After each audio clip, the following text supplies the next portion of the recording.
હાલો મિત્રો, ઘણા લોકોનો સવાલ હતો કે એવી કોઈ મને બેંક બતાવો કે જ્યાંથી હું આસાનીથી લોન લઈ શકું ઓનલાઈન.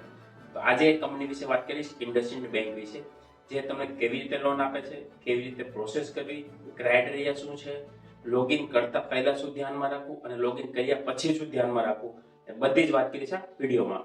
ઘણા એજન્ટ, ઘણા કસ્ટમર, ઘણાના મેસેજ આવતા કે પ્રોસેસ શું છે, શું ધ્યાનમાં રાખવું, તો એના માટેનો વિડીયો છે. અને મિત્રો, સારું લાગે તો શેર જરૂર કરજો. આજે આપણે વાત કરીશું ઇન્ડસઇન્ડ બેંક વિશે, જે તમને 5 લાખ સુધીની લોન આપે છે. પર્સનલ લોન અને બિઝનેસ લોન બંને આપે છે. લોગિન કરતા પહેલા પ્રોસેસ છે એ પહેલા જાણી લો. ક્રાઇટેરિયાની વાત કરું ને તો સિબિલ સ્કોર તમારો સારો હોવો જોઈએ. સારો મતલબ કે 730 કે 40 ની ઉપર હોય ને તો વધારે સારું. કોઈ પણ અત્યાર સુધીમાં લોન આપતા બાઉન્સ ના થયેલા હોવો જોઈએ અથવા ડીપીડી ના આવવી જોઈએ. મતલબ નીટ એન્ડ ક્લિયર હોવો જોઈએ. આ મેઇન ક્રાઇટેરિયા છે. એના પછીના જે ક્રાઇટેરિયા છે કે સેલરાઇડ હોય તો બેંકમાં સેલરી આવતી હોવી જોઈએ અને બિઝનેસ કરતા હોય તો રિટર્ન કે બિઝનેસ હોવું જોઈએ. પણ એક અગત્યની વાત કરી દઉં ને મિત્રો, કે આ કંપનીમાં ઘણી વખત તમારા સિબિલ સ્કોરના આધારે પણ લોન આપે છે કે જેમાં ઇન્કમ પ્રૂફની જરૂર નથી પડતી, કે સેલરી સ્લિપ કે બેંક સ્ટેટમેન્ટ કે બિઝનેસ પ્રૂફની જરૂર નથી પડતી, જે તમને કેવાયસી ના બેઝ ઉપર પણ લોન આપે છે. પ્રોસેસ બંનેની સેમ છે. એ કેવી રીતે પ્રોસેસ છે હું બતાવીશ આગળ તમને. આ મેઇન ક્રાઇટેરિયા છે કે જે પ્રોસેસ કરવા માટેની છે. પ્રોસેસ કરવા માટે લિંક ડિસ્ક્રિપ્શનમાં આપેલી છે, ત્યાં તમે ક્લિક કરીને આગળ વધી શકો છો અથવા મારી બાયોમાં તમને લિંક મળી જશે. ઇન્ડસઇન્ડ બેંક લખેલું છે. મિત્રો, લિંક પર જેવું ક્લિક કરશો ને ત્યાં તમને મોબાઈલ નંબર અને પાન કાર્ડ નંબર માંગશે. ત્યાં તમારે મોબાઈલ નંબર લખવાનો છે જે આધાર કાર્ડમાં લિંક હોય ને એ જ. જો તમારા આધાર કાર્ડમાં લિંક અલગ નંબર હશે અને તમે લોગિન બીજા નંબરથી કરશો ને તો વચ્ચે જ્યારે લોનની પ્રોસેસ કરશો ને ત્યારે તમને મોબાઈલ નંબર મિસમેચ બતાવશે અને કેસ આગળ નહીં જઈ શકે. તો ખાસ ધ્યાન રાખજો કે મોબાઈલ નંબર આધાર કાર્ડમાં લિંક હોય ને એ નંબરથી જ લોગિન કરવાની છે. પાન નંબર નાખવાનો છે, સબમિટ કરવાનો છે, એટલે તમારા પર 6 આંકડાનો ઓટીપી આવશે. ઓટીપી નાખશો એટલે ત્યારબાદનું પેજ ખુલશે. બીજી વાત, અહીંયા ઘણી વખત તમને એરર આવશે કે એપ્લિકેશન ઇઝ નોટ પ્રોસેસ. એનો મતલબ એરર જો આવે ને એનો મતલબ એ હોઈ શકે કે તમે આગળ કોઈ પ્રોસેસ કરેલી છે, ડાયરેક્ટ કરેલી હોય અથવા કોઈ એપ્લિકેશન થ્રુ કરેલી હોય. ઘણી વખત પેટીએમમાં પણ ઇન્ડસઇન્ડ બેંકનું ટાઈપ છે, તો એમાંથી પણ જો કરી હોય ઇન્ડસઇન્ડમાં તો પણ કેસ રિજેક્ટ મતલબ આગળ પ્રોસેસ નહીં જઈ શકે.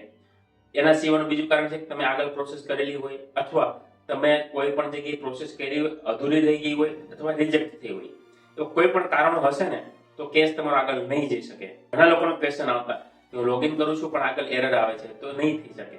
એ જો પેજ ખુલશે એપ્લિકેશન ફોર્મ, ત્યાં તમારે નામ નાખવાનું છે, પાન કાર્ડ નંબર નાખવાનો છે, ઈમેલ આઈડી નાખવાનો છે. ઈમેલ આઈડી સાચો નાખવાનો છે. ત્યાં વેરીફાઈ નાવ પર ક્લિક કરશો ને એટલે તમારા ઈમેલ આઈડી પર એક ઓટીપી આવશે 6 આંકડાનો. ઓટીપી નાખવાનો છે, વેરીફાઈ કરવાનું છે કે ઈમેલ આઈડી કમ્પલસરી છે. ત્યારબાદ તમારે પિનકોડ નાખવાનો છે. પિનકોડ નંબર તમે જે એરિયામાં રહેતા હોય તે જ પિનકોડ નાખવાનો છે. પિનકોડ નાખી ત્યારબાદ સબમિટ કરવાનું છે. નીચે 2 ઓપ્શન આપશે, ઇન્ડસઇન્ડ બેંક સાથે કોઈ રિલેશનશિપ છે કે નથી. જો તમારું કોઈ ઇન્ડસઇન્ડ બેંકમાં એકાઉન્ટ હોય અથવા ઇન્ડસઇન્ડમાં પ્રોસેસ કરી હોય ચાહે કોઈ પણ રીતે, તો તમારે યસ કરવાનું છે. અધરવાઇઝ તમારે નો કરીને જવા દેવાનું છે. જેવું સબમિટ કરશો ને ત્યારબાદ બીજું પેજ ખુલશે. લોનનો ઓપ્શન આવશે કે કેટલા લાખ સુધીની લોનની જરૂર છે. તો 5 લાખ સુધીની લોન આપે છે. તમારે જેટલી રિક્વાયરમેન્ટ હોય તે સિલેક્ટ કરવાની છે. ટેન્યુર સિલેક્ટ કરવાનું છે. સબમિટ કરશો ને તમે એટલે આધાર કાર્ડ નંબર નાખવાનો આવશે. આધાર કાર્ડ નંબર નાખશો એટલે ઓટીપી આવશે આધાર કાર્ડનો. આધાર કાર્ડનો ઓટીપી નાખશો એટલે તમારું એડ્રેસ ફેચ થશે. જે એડ્રેસ તમારું આધાર કાર્ડમાં હશે લેટેસ્ટ એ આવશે. આ એક ખાસ ધ્યાન રાખવાનું છે કે જે એડ્રેસ પર રહેતા હોય ને એ એડ્રેસ ચેક કરી લેવાનું. જો એડ્રેસ પર રહેતા હોય તો જ યસ કરીને જવા દેવાનું, અને એડ્રેસ તમારું બીજું હોય તો તમારે નો પર ક્લિક કરવાનું છે અને નીચે તમારે એડ્રેસ લખવાનું છે પરફેક્ટ. કેમ કે જો તમારું લોન એપ્રુવલ આવશે ને તો તમારા ઘરે વિઝિટ આવશે, અને જો તમે ખોટું એડ્રેસ નાખીને જવા દેશો અને જો એપ્રુવલ આવશે તો પાછળથી એડ્રેસ ચેન્જ થશે નહીં અને તમારો કેસ રિજેક્ટ થશે. તો ખાસ ધ્યાન રાખવાનું, એડ્રેસ સાચું લખવાનું, કોઈ પણ એડ્રેસ મિસ્ટેક નથી કરવાની. ના હોય તો નો પર ક્લિક કરીને તમારું જે એડ્રેસ રહેતા હોય તે એડ્રેસ લખી દેવાનું પરફેક્ટ. નીચે ડોક્યુમેન્ટ્સ કયું છે એ તમારે લખી દેવાનું અને સબમિટ કરી દેવાનું છે. જેવું સબમિટ કરશો ત્યારબાદ ખુલશે તમારી પ્રોફાઇલ ડિટેલ્સ.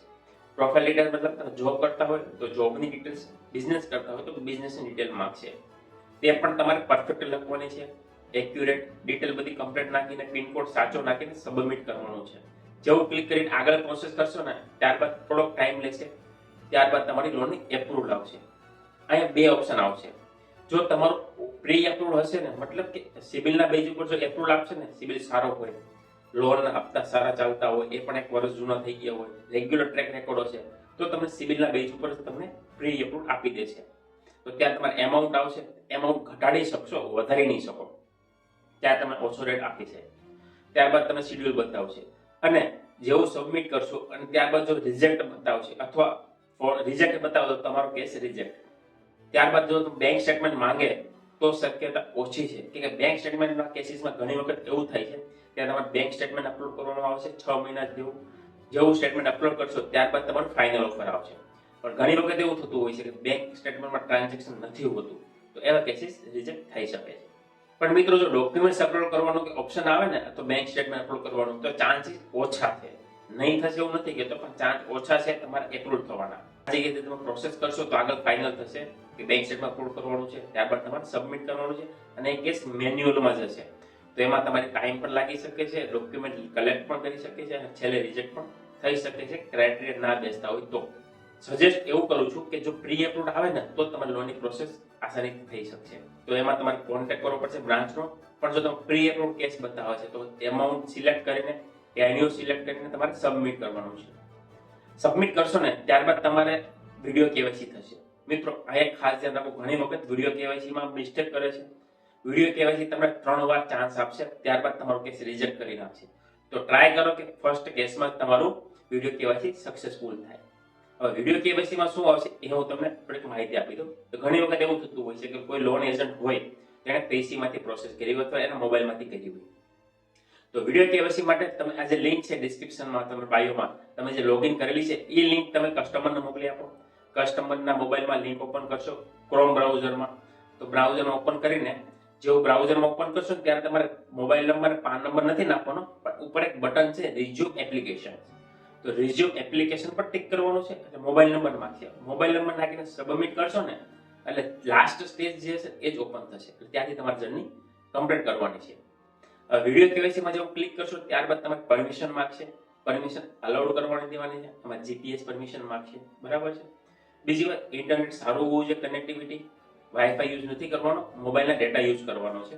ત્રીજી વાત, જ્યારે તમે વિડીયો કેવાયસી કરો છો ને મિત્રો ત્યારે તમારે ઓરિજિનલ પાન કાર્ડ જોઈશે. ડુપ્લિકેટ પાન કાર્ડ કે પાન કાર્ડની કોપી નહીં રાખવાની, ઓરિજિનલ પાન કાર્ડ બતાવવાનું થશે અને સાથે કાગળ એક રાખવો જરૂરી છે, બ્લેન્ક પેપર અને બોલ પેન.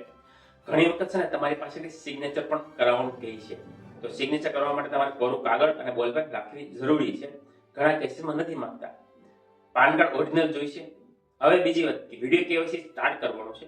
વિડીયો કેવાયસીમાં શું પૂછશે તમને? તમારું નામ, મધર નેમ, તમારો એરિયા પિનકોડ, જે તમારી રેસિડન્સ છે એરિયા પિનકોડ, ત્યારબાદ તમારું કઈ જગ્યાએ જોબ કરો છો, કેટલા વર્ષથી જોબ કરો છો, ડેઝિગ્નેશન શું છે, કઈ કંપનીમાં નામ છે, તો તમારી કંપનીનું નામ શું છે. એના સિવાયનું તમારી પાસે ઈમેલ આઈડી પણ પૂછશે. તો ઈમેલ આઈડી જે તમે ફોર્મ ભરતી વખતે લખેલું છે એ ઈમેલ આઈડી યાદ રાખવાનું, એ ઈમેલ આઈડી તમારે કેવું પડશે. તો આ વસ્તુ તમારી પૂછશે અને તમારી પાસેથી સેલ્ફી લેશે. ત્યારબાદ પાન કાર્ડ ઓરિજિનલ જોવા માંગશે. ત્યારબાદ તમારે ઘણા કેસીસમાં સિગ્નેચર પણ કરવાનું કહે છે. તો સિગ્નેચર તમારે બતાવવી પડશે કરીને લાઈવ, અને ત્યારબાદ સબમિટ કરવાનું છે. એટલે વિડીયો કેવાયસી તમારું સક્સેસફુલ થશે. આમાં કોઈ પણ પ્રકારની ભૂલ નહીં કરતા, બરાબર છે. જો ભૂલ કરશો તો કેસ અટકશે. ત્યારબાદ તમારે ફરી પાછું વિડીયો કેવાયસી કરવું પડશે. તો 3 વાર તમને ચાન્સ આપશે, 4થી વાર ચાન્સ નહીં આપે. બીજી વાત, ઘણી વખત તમે વિડીયો કેવાયસીમાં ભૂલ કરતા હોય છે કે ડોક્યુમેન્ટ્સ ખબર નથી હોતી. પિનકોડ તો આજુબાજુવાળા પૂછી, જો ધ્યાન આવી રીતે કરશો ને, સાઈડમાં પૂછશો અથવા સાઈડમાંથી કોઈ અવાજ આવશે તો પણ તમારો સાઈડ નોઈઝ કરીને કેસ રિજેક્ટ મારી દેશે. તો આવું ભૂલ નહીં કરતા. વિડીયો કેવાયસી જેવું સક્સેસફુલ થશે ને મિત્રો, તમારું 50% કામ પૂરું. હવે પછીની પ્રોસેસ છે કે તમારા એડ્રેસ પર વિઝિટ આવશે. 24 થી 48 કલાકમાં તમારું જે રેસિડન્સ એડ્રેસ છે, તમે એડ્રેસ આપેલું છે ને તે એડ્રેસ પર વિઝિટ જશે. ઘરે કોઈ એફઆઈ વાળો જશે, પૂછશે અહીંયા રહી છે કે નહીં, કેટલા વર્ષથી રહી છે, તે જનરલ વિઝિટ કરીને જતો રહે છે. તે ઓકે આવી જોઈએ. અને તમારા ઓફિસ એડ્રેસ પર પણ એક વિઝિટ આવશે, એ પણ ઓકે આવી જોઈએ. આ બંને વિઝિટ જે ઓકે આવશે ને એટલે 24 થી 48 કલાકની અંદર વિઝિટ થયા પછી તમારા પર એક મેસેજ આવશે ડીજીઓમાંથી એગ્રીમેન્ટનો. ત્યારે મતલબ તમારી લોન ફાઇનલ. એ વખત તમારે સ્ટેટસ ચેક કરવું હોય ને તો તમારે શું કરવાનું? લિંક ઉપર ક્લિક કરવાનું છે, રિઝ્યુમ એપ્લિકેશન પર ક્લિક કરીને મોબાઈલ નંબર નાખીને ઓટીપી નાખશો ને તમારું ત્યાં સ્ટેટસ બતાવી દે છે. બીજી વાત મિત્રો, જો પીડી નેગેટિવ આવશે ને તો તમારો કેસ રિજેક્ટ થઈ જશે. પીડી પોઝિટિવ આવશે તો તમારું એગ્રીમેન્ટ આવશે, મતલબ કે તમારી લોન ફાઇનલ. ફાઇનલ થઈ જશે એટલે તમારે ઓટીપી થી એગ્રીમેન્ટ સાઇન કરવાનો છે. એગ્રીમેન્ટ કરશો ત્યારબાદ ઈસીએસ મેનેટ કરવાનું છે, જે આપણે એટીએમ કાર્ડ, ડેબિટ કાર્ડથી કરી શકો છો અથવા ઇન્ટરનેટ બેન્કિંગથી કરી શકો છો. જો ઈસીએસ મેનેટ થશે ત્યારબાદ કન્ફર્મેશન આવશે અને તમારો કહેશે ડિસબર્સમેન્ટ. ત્યાં તમારે લોન નંબર આવી જશે અને 24 કલાકની અંદર તમારા ખાતામાં પૈસા પડી જશે. જનરલી 4 થી 5 કલાકમાં પૈસા પડી જતા હોય છે, પણ 24 કલાક કહે છે કે 24 કલાકની અંદર પડી જશે.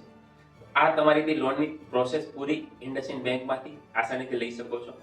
તો કેવો લાગ્યો વિડીયો જરૂરથી કરજો. અને બીજી વાત, જો તમારે કોઈ બીજી કંપની વિશે જાણવું હોય, કોઈ ઇન્સ્ટન્ટ લોન માટે, તો મને કોમેન્ટ કરજો. બીજી કઈ કંપની માટે તમારે જાણવું છે, પ્રોસેસ જાણવી છે, ક્રાઇટેરિયા જાણવા છે, તો જરૂરથી તમને શેર કરીશ. ચલો, મારી WhatsApp ચેનલ છે તેને ફોલો જરૂર કરી લેજો, જ્યાં તમને રેગ્યુલર અપડેટ મળતી રહે છે કોઈ નવી કંપની કે કોઈ નવી ઇન્ફોર્મેશન માટે.